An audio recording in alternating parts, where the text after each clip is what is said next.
慢性咳嗽不找呼吸科，居然去找消化科，这就好像看电视剧中间串了台。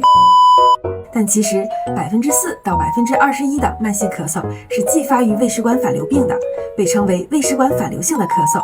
由于有些患者并没有典型的反酸烧心的症状，咳嗽就可能是他们唯一的报警信号。所以在排除引起慢性咳嗽的其他常见的原因之后呢，一定要警惕这种疾病的可能，并且在医生的指导下，可以应用质子泵抑制剂，比如奥美拉唑或者雷贝拉唑来进行诊断性的治疗，说不定慢性咳嗽就真的可以说拜拜啦。